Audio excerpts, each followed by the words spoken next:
deeply curious to hear your thoughts today as the president drops this additional 10 days on the ultimatum. Do you think this is an opportunity to let talks breathe or to actually prompt them to begin? Yes, and yes, also on putting more escalation options into the hopper. The problem here seems to be that the president is kind of losing the thread about what it is that we're trying to achieve here. Why did we go to war in the first place? All the focus is now on opening up the Strait of Hormuz. Of course, the Strait of Hormuz was open on February 28th when the bombing started. It was a consequence of the bombing. It was a foreseeable consequence of the bombing, but somehow the president and his advisors didn't do the planning and didn't take into account the need to ensure that the strait was going to be open. So we're in a new ballgame. And we're trying to figure out a way, the president is trying to figure out a way to get out of it. And it is through some negotiated solution, because other than occupying Iran and taking over the government and having a government that is more conducive to American persuasion, it's got to be a deal. Some deal has to be struck in which Iran agrees to no longer threaten shipping through the strait. And right now, the tables seem to be turned to some extent, where Iran holds, to use the president's favorite phrase, the cards. Iran is the one that is keeping the strait closed. It is opening it up for those who are willing to pay it sufficient amount of money or its friends, but it's keeping the strait closed to those it doesn't like.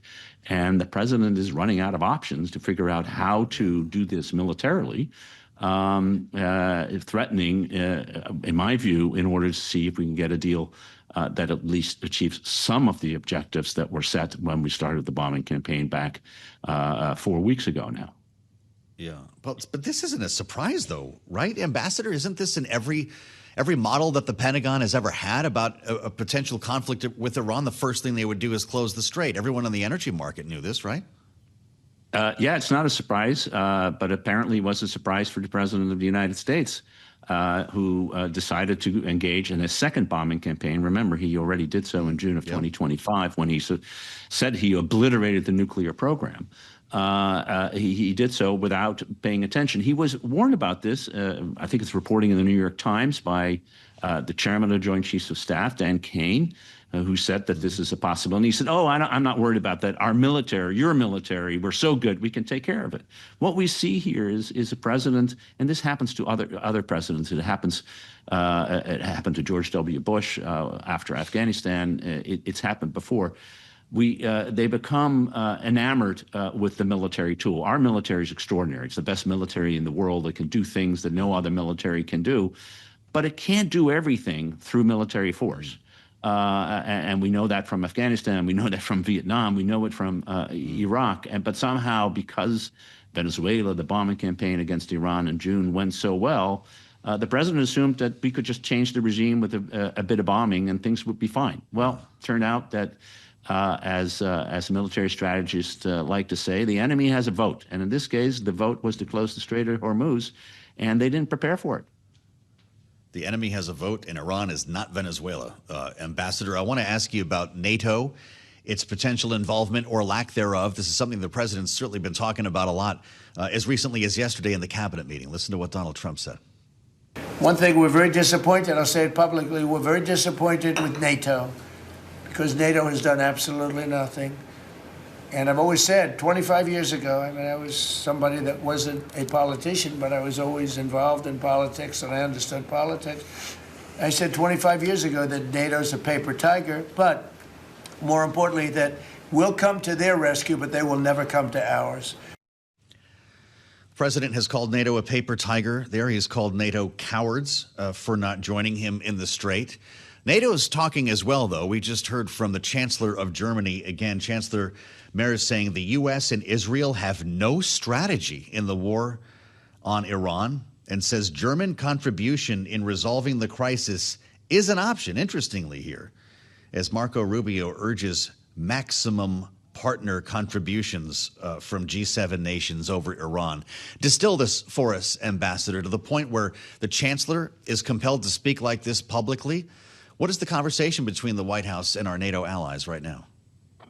Well, I'm not sure there's much of a conversation other than perhaps Marco Rubio talking to his G7 counterparts in Paris. I mean, let me make 2 points. Number one, 25 years ago, the United States was attacked by al-Qaeda, and for the first and only time, NATO, at the behest of not of the United States, but of its allies, invoked Article 5, which is the collective defense provision of the North Atlantic Treaty, saying that an armed attack against one shall be regarded as an armed attack against all. Not only did they invoke Article 5, they deployed massive amounts, tens of thousands of troops to Afghanistan. Our allies lost well over 1,000 troops in a war. So for the President of the United States to say today that NATO doesn't do anything for the United States, that NATO is never there for us, when in fact the 25 years he invokes was the time frame in which NATO did that, is frankly obscene. And it is regarded by Europeans as obscene because they lost troops to defend the United States and the United States security interest. Not because they thought it was important for their security, but they thought it was important for America's security, and that's what allies do. Number two, NATO is a defensive alliance.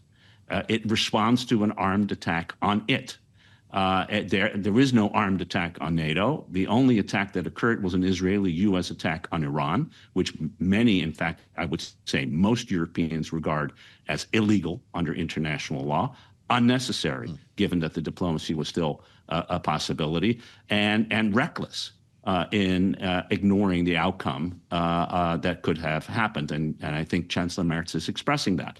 So under those circumstances, to say that this was, quote, a test for NATO, or second, that NATO is a paper tiger, is never willing to do anything, is frankly beside the point. It's not going to work.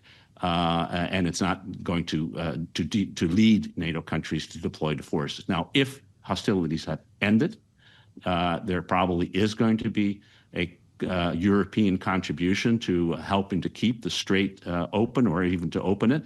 After all, NATO European countries have capabilities the United States no longer has, like minesweepers. And finally, just to point out, NATO bases in Germany, in other countries, are being used every single day to facilitate the ability of the United States to conduct this war. Without NATO, without Europe, the United States couldn't be doing what it's doing today. Well, what would happen if every NATO nation with a ship showed up when the president initially asked them to in advance of the strikes? Would that have made the difference? The president says you need volume, you need scale to reopen the strait. If we showed up with all of our NATO allies, would the strait be open, Ambassador?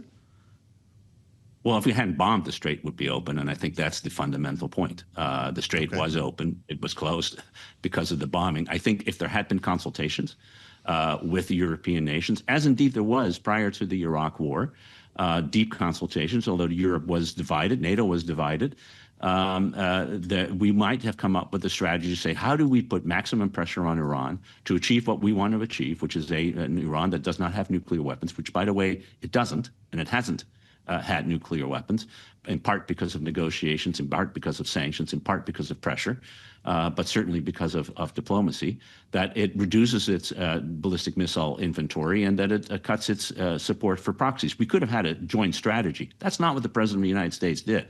He worked it out with the Israeli government. He ignored pleas from the Gulf allies who said, do not do this because it is going to affect our security, as indeed it has. And he failed to even talk to our major allies, both in Asia and in Europe. So as a result, the Europeans and the Asian allies said, we're suffering the consequences for a decision we had no input in, and now you're asking us to solve it.